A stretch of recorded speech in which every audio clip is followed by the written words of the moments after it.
So following the trend of the mini classic consoles, Sony joined the game with the PlayStation Classic. So this is the original PlayStation with even the original PlayStation controller with no DualShocks.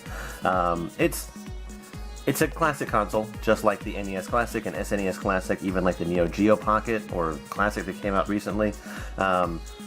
It's got 20 preloaded games on it. I was never a big super Sony fan, but I do appreciate some of the games inside of it, which let's go into those. Which this wasn't a huge rush at the store. Like I literally walked in and picked it up and left, and they still had some, and there was nobody waiting. I remember going for the SNES Classic and having to be there at 3 o'clock in the morning, and it was still almost not early enough. But anyway, let's get into the games. You have Battle Arena Toshinden, Cool Borders 2, Destruction Derby, Final Fantasy VII, Grand Theft Auto, Intelligent Cube, Jumping Flash, Metal Gear Solid, Mr. Driller, Abe's Odyssey or Oddworld, Rayman, Resident Evil Director's Cut, Revelations, Persona, R4, Ridge Racer Type 4, Super Puzzle Fighter 2 Turbo, Siphon Filter, Tekken 3, Tom Clancy's Rainbow Six, Twisted Metal, and Wild Arms. Which, it wasn't a super impressive list of games, which I think is what disappointed a lot of people. For me personally, it's Metal Gear Solid,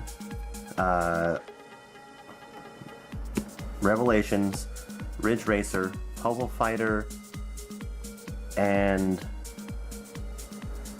I'd even be down for like these two, and Final Fantasy VII, if I didn't already say that one already. But anyway, let's crack into it. The main thing to keep in mind here is that just like with European and Japanese releases, this is a USB powered device that does not come with a USB power brick, which it shouldn't be a huge problem for people, as most everybody has a spare power brick lying around. Okay, come on. There we go. Okay. Get rid of that shell. Got that little PlayStation logo.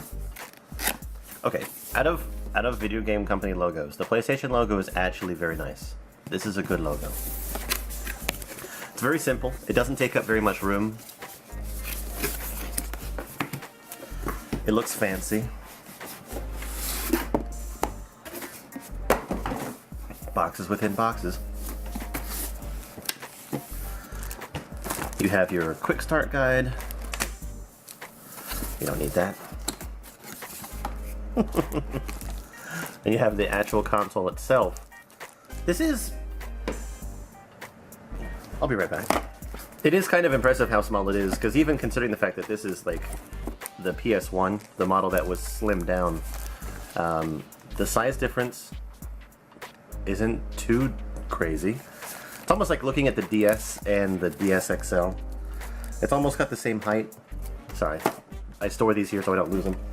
But anyway.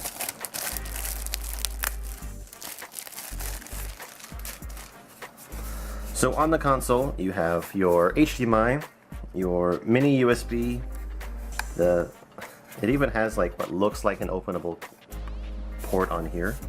You got little fabric feet, serial number, the cooling fins, you have your memory card slots as well as your controller ports, which, why do mine look crooked? More cooling fans. They're not really. Then you have your open button, which I think is going to open the select menu in the actual game. And then you got your power and your reset button. Pretty simple. There's more to this.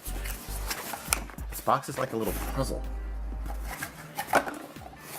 Alright, so inside the box you get your HDMI cable.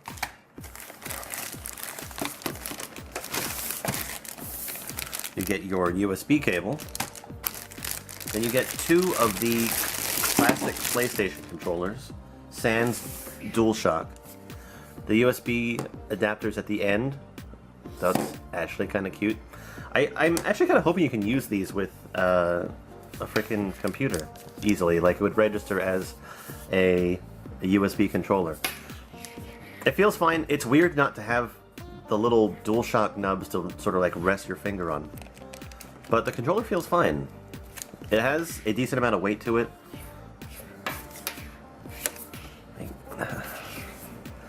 I'm gonna say that out of everything, the controller looks more solid than the actual console.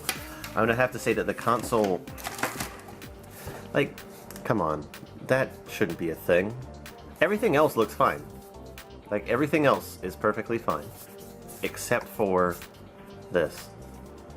I mean, even, like, what the hell? Why is there so much give? But anyway. That's enough of me ripping on the frickin' controller ports there. Let's see.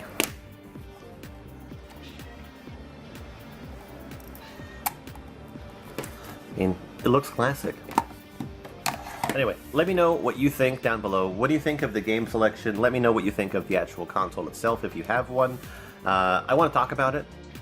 It's definitely an interesting take. I don't know why Sony had to do this, and if they were going to do it, why they didn't try a little bit harder to get some better games. But let me know what you think. See you guys later. Bye.